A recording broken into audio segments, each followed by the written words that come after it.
எல்லாம் வாங்கிதான் பெரிய ஆள முடியல. ராவணா நாரத மகாமுனியே, நீ யார்? எந்த தென்னிலை ஆளக்கூடிய ராவணன். ஆமா, 10 சிரம் 20 கரம். இந்த இலங்கையே உனக்கு உரிமையானது. ஆமா, அப்படி இருக்கும்போது இந்த காலகட்டத்திலே பாவம்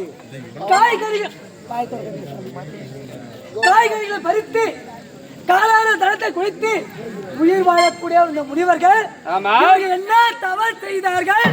நீ எதற்காக வெட்ட துணிந்தாய்? என்னை விட பலத்தில் சிறந்தவன் யாருமே கிடையாது. நாராயணம். என்னது நாராயணன்? யாரா? இந்த ராவணேஸ்வரனே தெய்வம் என்று எல்லோரும் துதி செய்ய வேண்டும். அப்படி இருக்கும் பொழுது என்னை விடுத்து யாரோ ஒருவன் நாராயணனாம் அவருடைய பெயரை இவர்கள் கூறுகின்றார்கள். அப்படி இருக்கும் பொழுது இவர்களை விட்டு விடுவேனா? நாராயணன் நாராயணன் நாராயணன் பாவம். உடைய முகத்தை பார்த்த உடனே அந்த முனிவர்கள் துடிக்கின்றார்கள். பாவம், ஒன்றும் அறியாத குழந்தை.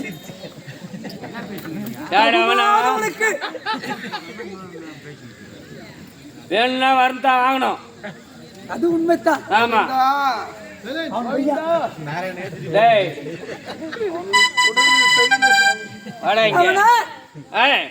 இப்பொழுது இந்த உலகத்திலே ராவணத்தான் தெய்வம். ஆமா என்று இந்த முடிவுகள் வழங்க வேண்டும். வழங்க வேண்டும். அதுதானே? ஆமா. ஒரு பிரபாகரி அமருங்கள்.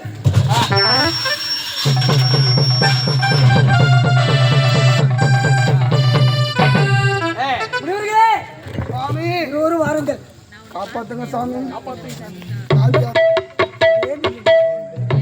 உங்களை காப்பாற்றுவதற்காக தான் நான் வந்திருக்கின்றேன். நான் சொல்கின்ற பிரகாரம் நீங்கள் கேட்டீங்களா? சரி சுவாமி, உங்கள் உயிர் நிற்கும். அப்படியே ஆகட்டும், சொல்லுங்க.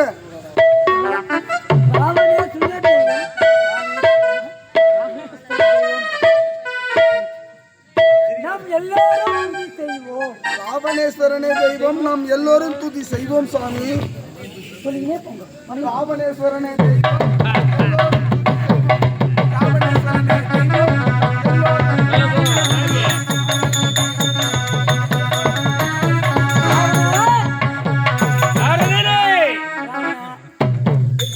வீரத்தை பாவம் அவர்கள் செத்து போன பாம்பு, அந்த பாம்பு அடிச்சுட்டு நான் தான் வீரன், நான் தான் வீரன் என்று மாலை தந்துகிறாரே.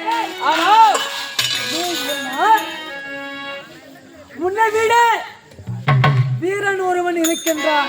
என்னை விட வீரன் ஒருவன் இருக்கின்றானா? உன் வீரத்தையோ உன் பலத்தையோ காட்ட வேண்டும் என்றால் உனக்கு சரிக்கு சரியாக நிற்கக்கூடியவன் ஒருவன் இருக்கின்றான்.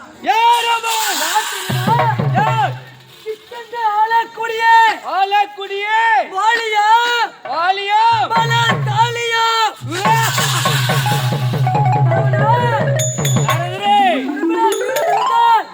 வீரம் இருந்தால் அந்த வாலியோடு நீ சென்று சமத்தை, அப்போது நான் வீரன் என்று ஏற்றுக்கொள்கின்றேன். என்னை விட பலத்திலே ஒருவன் சிறந்தவன் இருக்கின்றான். அவனே பலசாலியா.